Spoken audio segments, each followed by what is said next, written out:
So hello guys, welcome to this channel again. आज हमारा था फार्मेसी विजिट और हमें मेजरली आज करवाया गया था गोमूत्र अर्क। So without any further delay let's jump into the video. ज़्यादा हमें वॉलेटाइल ऑयल मिलेंगे। First thing.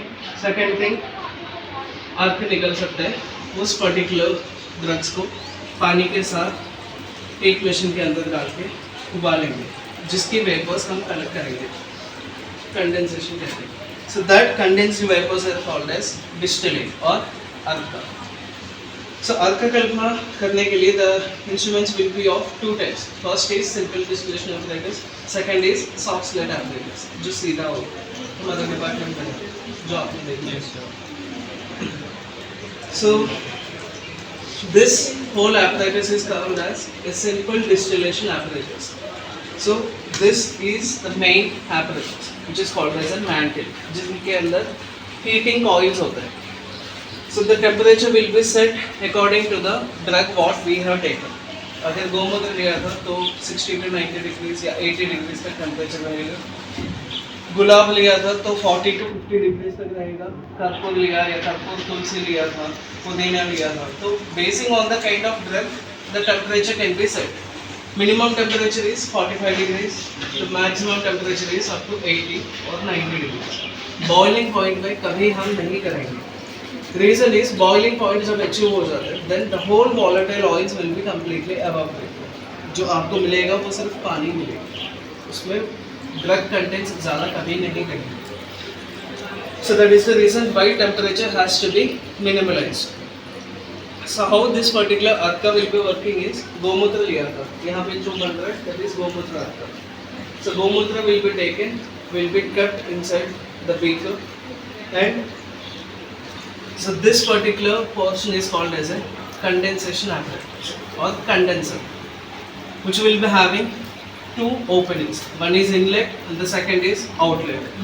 So inlet में से पानी आएगा and outlet में से पानी जाएगा, and this whole cycle will be continuous, which will not be stopped until the whole cooling has been done. अगर एक बार इसको बंद कर दिया था आपने तो ये बीच में से टूट जाएगा, so that हीट की वजह से. So once the gomutra has been kept and the heating or the water has been started to circulate, then start the process. Keep the temperature for up to 60 degrees. तब जाके ये गोमूत्र पहले थोड़ा सा गर्म होगा. गर्म होने के बाद will start to boil and then there will be vapors. तो ये vapors पूरा आके कलेक्ट हो जाएंगे यहाँ पे कंडेंसर में, and these particular vapors will start to completely get condensed and condense होके यहाँ से जो आउटलेट में से जो मिलेगा, so that particular distillate is called as गोमूत्र अर्क. अगर आपने गोमूत्र लिया तो गोमूत्र अर्क, रोज लिया तो गुलाब अर्क, जीरा लिया तो जीरा अर्क. जिस ड्रग आप लेते हो उस ड्रग के नाम से वो अर्क होगा. And the distillate should always be collected कितना 60%, 60%. इसमें भी पहले 10 to 50 ml का अर्क हमेशा छोड़कर जाइए. रीजन इज, जैसे गोमूत्र लिया था, गोमूत्र अर्क निकालना था, तो इसमें सबसे पहले झाग निकले, तो उस झाग को कलेक्ट नहीं करना है. First reason. अगर कोई दूसरा गुलाब अर्क या जीरा का कुछ भी लिया था, तब the first collected condensed material will be absolute water. पानी से ज़्यादा कुछ नहीं होता, उसमें ज़्यादा volatile content भी नहीं रहेगा. So for that reason 10 to 50 ml or maximum 100 ml of arka can be discarded. Then start collecting the whole arka, and the siddhi lakshanas of all the arkas will be the same.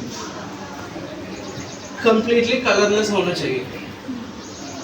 गोमूत्र का colour will be brown.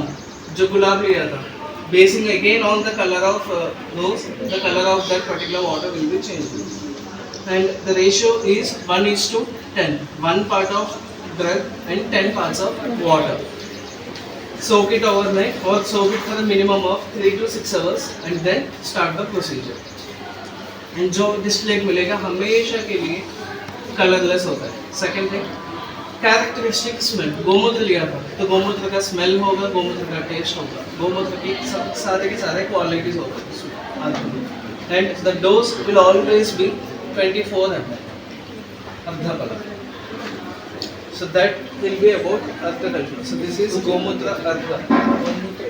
Check the characteristic features. And Arka ka shelf life is 5 years. And Arka खराब हो गया करके कैसे पता चलेगा? First thing, smell नहीं रहेगा. Second thing, there will be turbidity which will be happening. और एक white color की चीज दिखेगा which is called as turbidity. Turbidity of the water will be completely changed and specific gravity of the water will be changed. So that is how we can decide whether the Arka what we have collected is pure or not, or whether it has been expired or not. Sir इसमें जितना गौमूत्र डाला था उससे 10 गुना पानी डाला।